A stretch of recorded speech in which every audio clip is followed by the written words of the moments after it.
کل ہم نے بات کری تھی علم کے بارے میں اور ہم نے یہ بتایا تھا کہ امام علی علیہ السلام کے نزدیک علم کا کیا مرتبہ ہے۔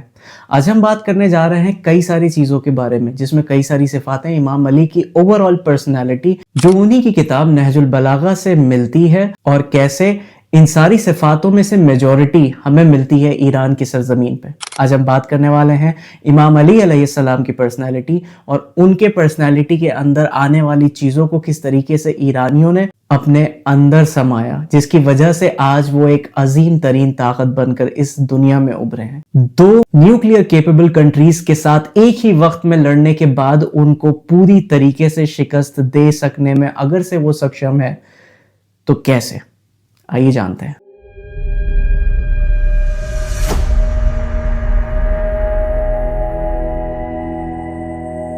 امام نے پاور سے کبھی محبت نہیں کری اور ان کے لیے پاور کا مطلب کچھ نہیں تھا۔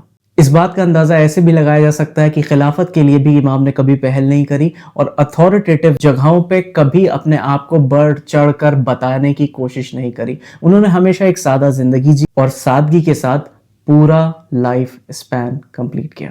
یہ ساری باتیں بنا ریفرنسز کی نہیں ہیں، اس لیے میں نہج البلاغہ کے سارے کوٹس آپ کے سامنے پیش کر رہا ہوں تاکہ آپ ایک ایک کر کے دیکھیں، جو کہ مستند اور اتھارٹیٹیو ہے۔ امام نے اپنے زندگی میں انصاف کو سرووپری رکھا۔ ان کے لیے ان کی پوری زندگی مرکز تھی انصاف کا، عدل کا، یعنی جسٹس کا۔ یہ کبھی نہیں ہوا امام کے زمانے میں کہ کوئی ان کے در پہ آیا ہو یا کسی کے مسئلے میں امام نے انٹروین کیا ہو اور وہ فائنل نہ ہوا۔ یہ آتا کہاں سے ہے؟ وہی جو بات ہم نے کل کری تھی، علم سے۔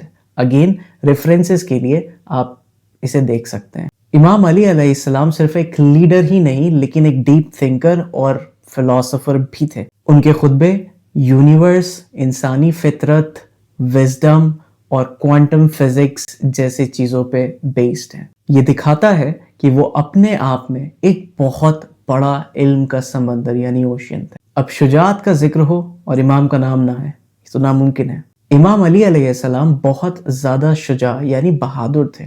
نہ ہی صرف جنگوں میں انہوں نے بہادری کی مثال پیش کری، مگر جب بات آتی تھی کسی مظلوم کا ساتھ دینے میں، حق کا ساتھ دینے میں، تو امام کا نام سرِ فہرست رہتا تھا۔ یہ بتاتا ہے کہ نہ ہی صرف امام بہادر گراؤنڈز پہ یعنی بیٹل فیلڈز پہ تھے، بلکہ اس ٹائم پہ جب کسی کے اوپر ظلم ہوتا تھا یا اپریسر کسی کو اپریس کرتا نظر آتا تھا تو امام سب سے پہلے تھے جو اس شخص کے اگینسٹ میں کھڑے رہتے تھے اور مظلوم کی حمایت کرتے تھے۔